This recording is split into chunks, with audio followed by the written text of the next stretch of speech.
¿Les parece que las viviendas en Colombia se están haciendo más pequeñas? Miremos si esto ya es una regla general o si se trata de casos puntuales, porque sí, el tamaño importa y no siempre para mal. Apartaestudios, loft, monoambientes y hasta cajitas de fósforos son las palabras que algunos usan para definir las viviendas que hoy se están vendiendo en Colombia. A simple vista podrá pensarse que los apartamentos se están reduciendo, pero algunos datos matizan o incluso contradicen esta percepción. Tenemos que reconocer que el área de las viviendas se ha ido reduciendo drásticamente y esto ha afectado mucho la vida de los colombianos.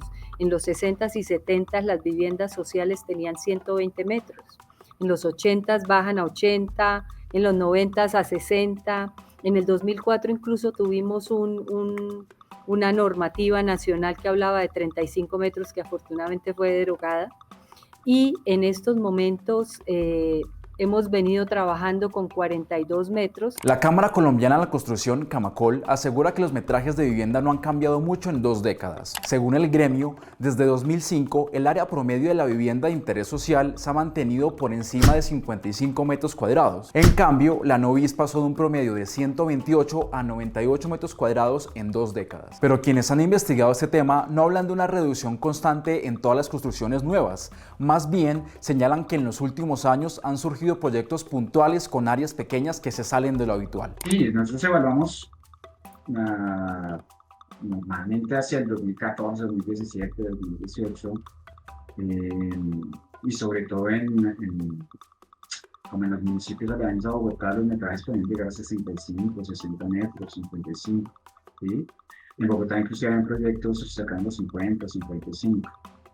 Pero claramente ya hace 2 años más o menos, pues sí hemos tenido pues, proyectos de hasta 18 metros. Para tener una foto más completa podemos cruzar algunos datos del DANE. Tomemos primero el número de unidades de vivienda que se licencian cada año en Colombia con el área total aprobada para construir vivienda. Esto nos da que entre 2019 y 2025 los metrajes en Colombia han estado entre 85 y 93 metros cuadrados. Más precisamente, se ha construido vivienda bis entre 61 y 65 metros cuadrados y no bis entre 111 y 116 metros cuadrados. No estamos negando la existencia de esos apartaestudios de 25 o 30 metros cuadrados, porque los hay, pero los datos indican que estos metrajes no son una constante por ahora. Vemos que en Canadá el metro cuadrado de superficie per cápita por persona llega a los 72 metros, en Dinamarca 65, en Francia y Grecia, por ejemplo, 43, 35 en España y Japón, en el Reino Unido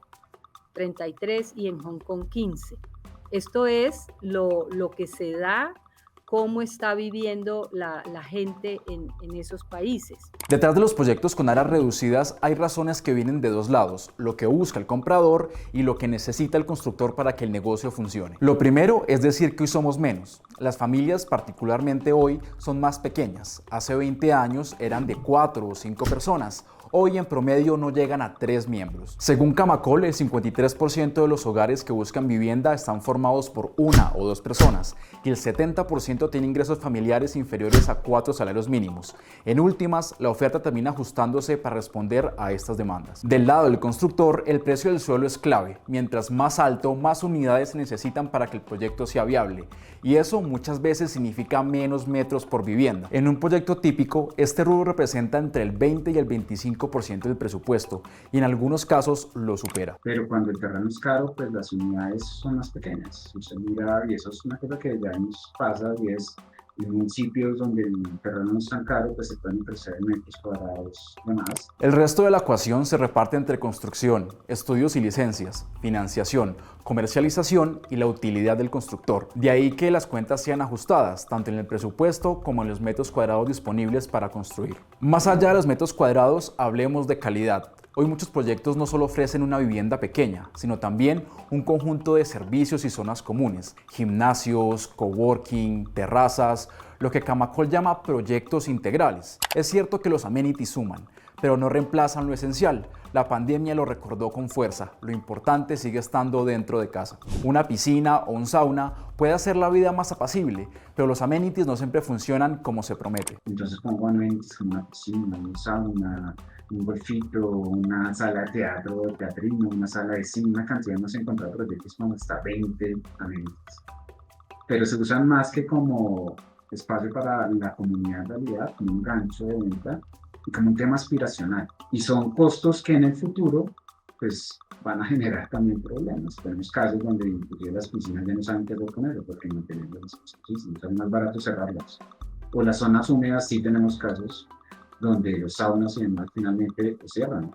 Es costosísimo, nadie quiere usarlo, según un problema de salubridad, si se mantiene mal.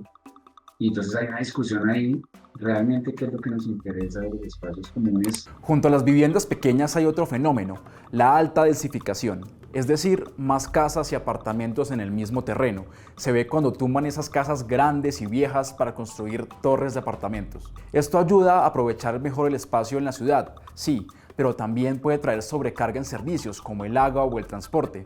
Y, paradójicamente, hay quienes dicen que se sienten más aislados viviendo entre tanta gente. ¿Solo nos queda vivir en viviendas de 60 metros cuadrados o menos? No necesariamente. Nuestro destino puede cambiar si apostamos por diseños flexibles, que se adapten y crezcan con las necesidades de cada familia. Pienso que más que la cifra, es importante pensar en qué calidad se tiene, cómo es la flexibilidad, que se puedan adaptar.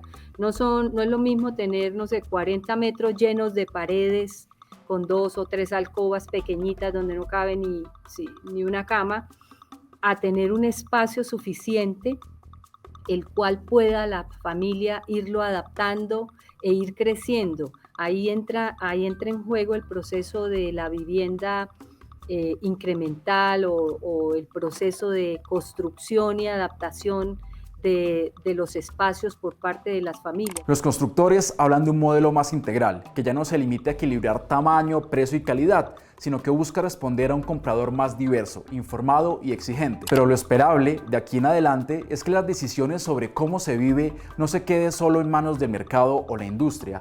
La calidad de la vivienda, por dentro y por fuera, también es un asunto público. Al final, no se trata solo de cuántos metros se tienen, sino de cómo se vive. Si quieres saber más sobre este y otros temas, visite la sección de Economía del Espectador.